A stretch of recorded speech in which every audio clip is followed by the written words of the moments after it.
जादूगर जादू टोना कैसे करता था? अब आगे कहाँ? जादूगर ने पूछा, जब वे फुडल कुमजिग शहर से निकल चुके थे और सहज सड़क पर वापस चल पड़ा था। क्यों? ओज़मा ने इस यात्रा की योजना बनाई थी, डोरोथी ने उत्तर दिया, और उसने हमें अगले चरण में रिगमारोस को देखने और फिर टिन वुडमैन से मिलने के लिए कहा था। ये तो अच्छा लगता है, जादूगर ने कहा। लेकिन रिगमारोस तक पहुंचने के लिए हमें कौन सा रास्ता अपनाना चाहिए? मुझे ठीक से नहीं मालूम, छोटी लड़की ने कहा, लेकिन ये यहाँ से दक्षिण पश्चिम में ही कहीं होगा। तो फिर हमें चौराहे पर वापस जाने की क्या जरूरत है? झबरा आदमी ने पूछा। यहाँ शाखा खोलकर हम बहुत समय बचा सकते हैं।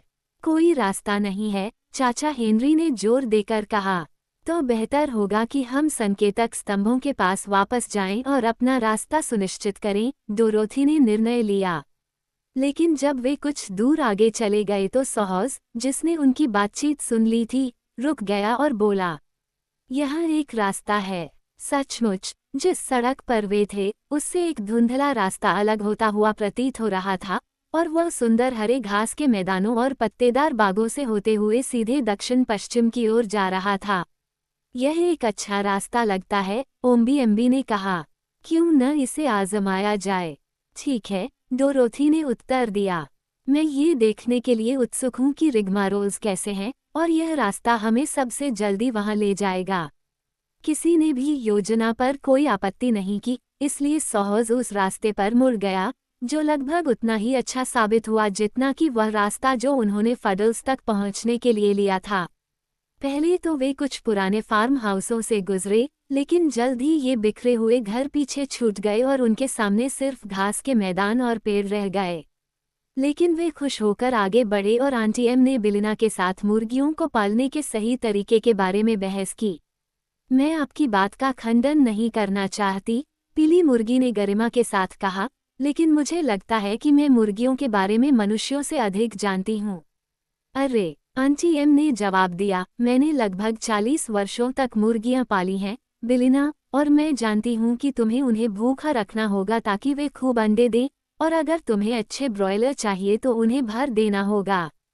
ब्रॉयलर? बिलिना ने भयभीत होकर कहा। मेरी मुर्गियों को भून दो। क्यों? वे इसीलिए तो हैं, है न? आंटी एम ने आश्चर्यचकित होकर पूछा। नहीं, आंटी, ऑस्ट्रेलिया में नहीं, डोरोथी ने कहा। यहाँ लोग मुर्गियाँ नहीं खाते। देखिए, बिलिना इस देश में देखी गई पहली मुर्गी थी, और मैं उसे खुद यहाँ लाई थी। हर कोई उसे पसंद करता था और उसका सम्मान करता था, इसलिए ऑस्ट्रेलिया के लोग बिलिना की तरह उसकी मुर्गियाँ भी नहीं खाते थे। ठीक है, मैं घोषणा करती हूँ, आंटी एम ने कहा। अंडों के बारे में क्या ख्याल है? ओह, अगर हमारे पास जितने अंडे सेने हैं, उससे ज्यादा हैं, तो हम लोगों को उन्हें खाने की अनुमति देते हैं, बिलिना ने कहा। वास्तव में, मुझे बहुत खुशी है कि ऑस्ट्रेलियाई लोगों को हमारे अंडे पसंद हैं, नहीं तो वे खराब हो जाएंगे। ये निश्चित रूप से एक विचित्र देश है, आंटी एम ने आह भरते हुए कहा। माफ कीजिए, सहज ने पुकारा, रास्ता समाप्त हो गया है और मैं जानना चाहता हूँ कि मुझे किस रास्ते पर जाना है। उन्होंने चारों ओर देखा तो उन्हें कोई रास्ता नजर नहीं आया। ठीक है, डोरोथी ने कहा, हम दक्षिण पश्चिम दिशा में जा रहे हैं, और ऐसा लगता है कि बिना पथ के उस दिशा में जाना उतना ही आसान है जितना पथ के साथ। निश्चित रूप से, सहज ने उत्तर दिया। घास के मैदान पर गाड़ी खींचना कठिन नहीं है। मैं केवल ये जानना चाहता हूँ कि कहाँ जाना है। जादूगर ने कहा, वहाँ मैदान के उस पार एक जंगल है, और यह उस दिशा में है जिस दिशा में हम जा रहे हैं। जंगल की ओर सीधे चलो, सहज, और तुम निश्चित रूप से दाईं ओर जाओगे। इसलिए लकड़ी का जानवर फिर से आगे बढ़ गया और घास के मैदान की घास पहियों के नीचे इतनी नरम थी कि उस पर सवारी करना आसान था। लेकिन डोरोथी रास्ता भूल जाने से थोड़ी असहज थी, क्योंकि अब उन्हें मार्गदर्शन करने के लिए कुछ भी नहीं था। वहाँ कोई भी घर दिखाई नहीं दे रहा था, इसलिए वे किसी किसान से उसका रास्ता नहीं पूछ सकते थे, और यद्यपि उसकी भूमि हमेशा खूबसूरत थी, फिर भी जहाँ भी कोई जाता था, देश का ये हिस्सा सभी के लिए अजनबी था। शायद हम रास्ता भटक गए हैं, आंटी एम ने सुझाव दिया, जब वे काफी दूर तक चुपचाप आगे बढ़ गए। कोई बात नहीं, शगी मैन ने कहा, मैं कई बार खो चुका हूँ और डोरोथी भी, और हम हमेशा फिर से मिल गए हैं। लेकिन हमें भूख लग सकती है, ओम्बी एम्बी ने टिप्पणी की। ऐसी जगह पर खो जाने का यही सबसे बुरा अनुभव है, जहां आसपास कोई घर नहीं है। हमने फडल टाउन में अच्छा खाना खाया, अंकल हेनरी ने कहा, और इससे हम लंबे समय तक भूख से मरने से बच जाएंगे। डोरोथी ने सकारात्मक रूप से कहा, ऑस्ट्रेलिया में कभी कोई भूख से नहीं मरता, लेकिन कभी कभी लोग बहुत भूखे हो जाते हैं। जादूगर ने कुछ नहीं कहा, और वह विशेष रूप से चिंतित नहीं लग रहा था। साहस तेजी से आगे बढ़ रहा था, फिर भी जंगल उससे कहीं ज्यादा दूर लग रहा था जितना उन्होंने पहली बार देखा था। इसलिए जब वे आखिरकार पेड़ों के पास पहुंचे तो लगभग सूर्यास्त हो चुका था, लेकिन अब उन्होंने खुद को एक बहुत ही खूबसूरत जगह पर पाया। दूर दूर तक फैले पेड़ फूलों की लताओं से ढके हुए थे और उनके नीचे नरम काई थी। ये शिविर लगाने के लिए अच्छी जगह होगी, जादूगर ने कहा, जब साहस आगे के निर्देशों के लिए रुका। शिविर, वे सभी एक स्वर में बोले। जरूर, जादूगर ने दृढ़ता से कहा। बहुत जल्द ही अंधेरा हो जाएगा और हम रात में इस जंगल से होकर नहीं जा सकते। इसलिए चलो हम यहाँ एक शिविर बनाते हैं और कुछ खाना खाते हैं, और फिर जब तक दिन का उजाला नहीं हो जाता तब तक सोते हैं। वे सभी आश्चर्य से उस छोटे आदमी को देखने लगे, और आंटी एम ने नाक सिकोड़ते हुए कहा, मुझे कहना होगा कि हमारा कैंप बहुत सुंदर होगा। मुझे लगता है कि आप चाहते हैं कि हम गाड़ी के नीचे सोएं और रात के खाने के लिए घास चबाते हैं, झबरा आदमी ने हंसते हुए कहा। लेकिन डोरोथी को कोई संदेह नहीं था और वह काफी खुश थी। उन्होंने कहा, ये सौभाग्य की बात है कि हमारे साथ अद्भुत जादूगर है, क्योंकि वह जो चाहे कर सकता है। ओह हाँ, मैं भूल गया था कि हमारे पास एक जादूगर भी है, चाचा हेनरी ने छोटे आदमी को उत्सुकता से देखते हुए कहा। मैंने नहीं किया, बिलिना ने संतुष्ट होकर कहा। जादूगर मुस्कुराया और गाड़ी से बाहर निकल गया, और बाकी सभी लोग उसके पीछे चले गए। शिविर लगाने के लिए, उसने कहा, सबसे पहले हमें टेंट की जरूरत है।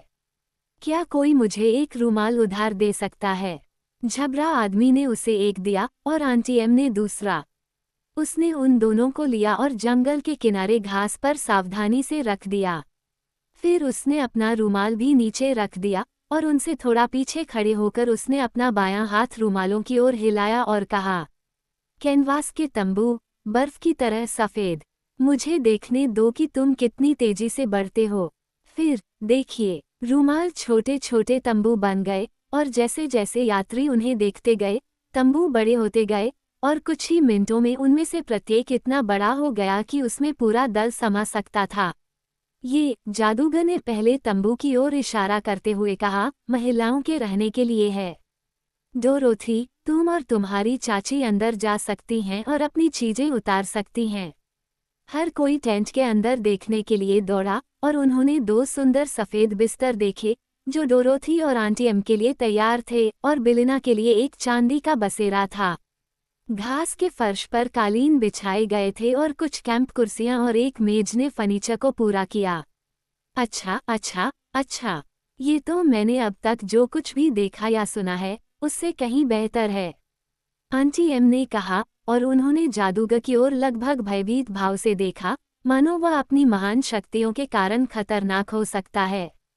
ओह मिस्टर जादूगर, आपने ये कैसे किया? डोरोथी ने पूछा। यह एक ऐसी तरकीब है जो जादूगरनी ग्लिंडा ने मुझे सिखाई थी, और यह उससे कहीं बेहतर जादू है।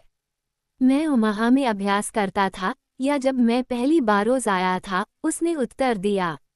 जब गुड ग्लिंडा को पता चला कि मुझे हमेशा एमरल्ड सिटी में रहना है, तो उसने मेरी मदद करने का वादा किया, क्योंकि उसने कहा कि ओज के जादूगर को वास्तव में एक चतुर जादूगर होना चाहिए, न कि एक पाखंडी।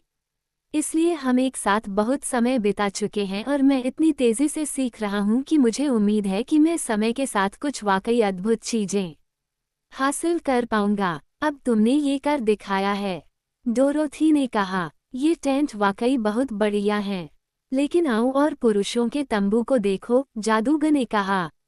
इसलिए वे दूसरे तंबू में गए, जिसके किनारे झबरा थे, क्योंकि यह झबरा आदमी के रुमाल से बनाया गया था, और पाया कि वह भी पूरी तरह से सुसज्जित था। इसमें अंकल हेनरी, ओम्बीएम्बी, झबरा आदमी और जादूगर के लिए 4 साफ सुथरे बिस्तर थे। इसके अलावा टोटो के लेटने के लिए एक नर्म गलीचा भी था। तीसरा तंबू, जादूगर ने समझाया, हमारा भोजन कक्ष और रसोई घर है।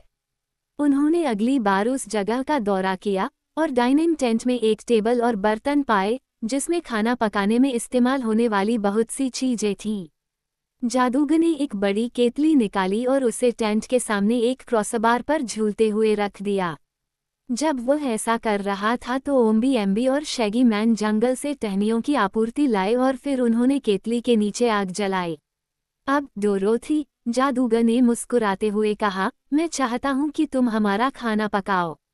लेकिन केतली में तो कुछ भी नहीं है, वह चिल्लाई। क्या तुम्हें यकीन है? जादूगर ने पूछा। मैंने इसमें कुछ भी रखा हुआ नहीं देखा, और मुझे पूरा यकीन है कि जब आप इसे बाहर लाए थे तो ये खाली था, उसने जवाब दिया।